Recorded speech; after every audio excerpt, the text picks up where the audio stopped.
انا مش شيف ولا طباخ، بس بحب الاكل، ولو انتوا كمان بتحبوا الاكل يبقى دي قناتكم.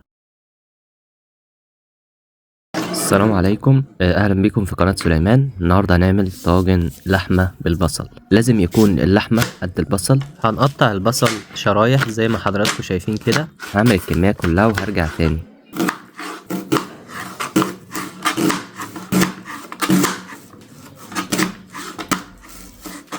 بعد ما بنخلص الكمية بنبدأ نفرق البصل عن بعضه.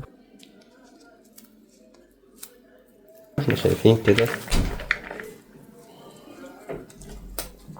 ببدأ اخلي البصل كده زي ما حضراتكم شايفين.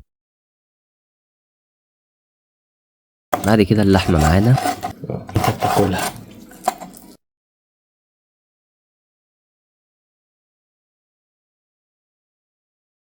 فبنقطع اللحمة زي ما حضراتكم شايفين كده.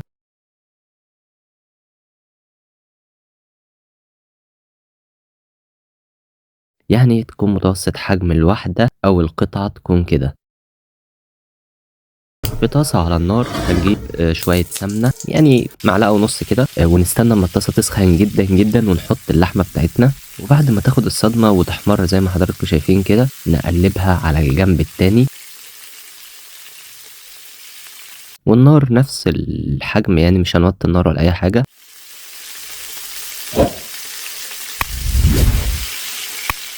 بعد ما قلبتها كلها هجيب هيل واحط 4 حبات، 3 حبات قرنفل وشوية روزماري وفلفل اسمر، واقلب اللحمه. طبعا انا اتاكدت ان هي خدت صدمه من كل الجوانب او من الجانبين.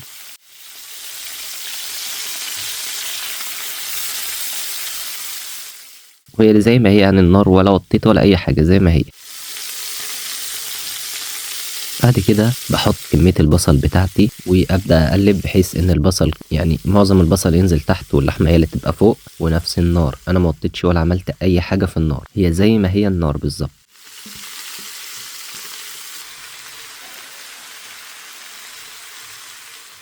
بعد كده جبت بهارات لحمه، حطيت معلقه ونص كده بهارات لحمه، كزبره ناشفه،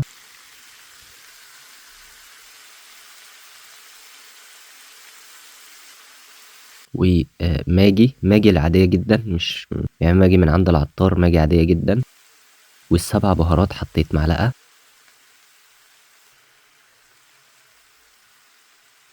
وشوية فلفل أسمر كانوا عندي في الكيس حطيتهم.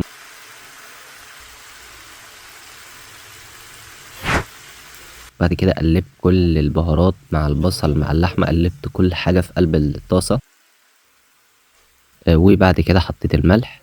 ووقت ما حطيت الملح بدأت أوطي النار سنة بسيطة، يعني وطيت النار شوية. زي ما حضراتكم شايفين كده البصل بدأ يتكرمل. هسيبها زي نص ساعة وكل شوية أجي أقلبها.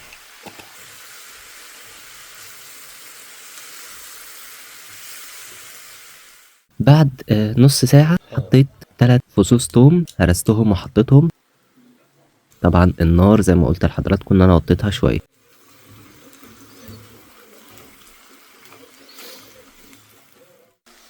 و3 حبات طماطم متوسطة قطعتهم مكعبات وحطيتهم.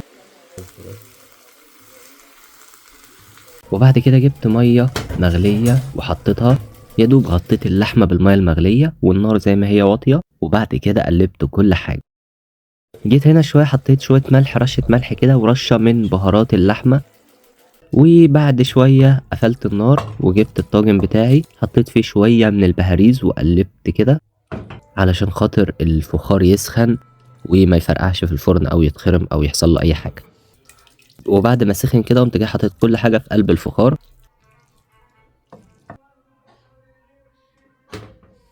وقطعت فلفلتين رومي. وبعد كده غطيته. انا حطيتها في الفرن حوالي ساعتين على نار متوسطة تحت وفوق. وبعد كده حطيتها فوق على الشواية حوالي 10 دقايق تاخد الوش عشان يطلع معانا احلى طاجن لحمة بالبصل. دوقوه وجربوه وان شاء الله باذن الله يعجبكم. متنسوش المتابعة، واسف لو طولت عليكم. لو في اي غلط حضراتكم ممكن توضحوهولي. دمتم في امان وسلام. سلام.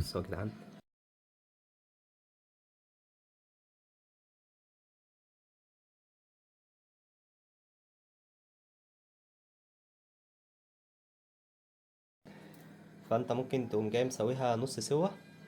تمام. نص سوا على البوتاجاز، تخليها يعني تاخد نص سوا كده، نص سليق، تحطها بقى تكمل الباقي في قلب الفرن.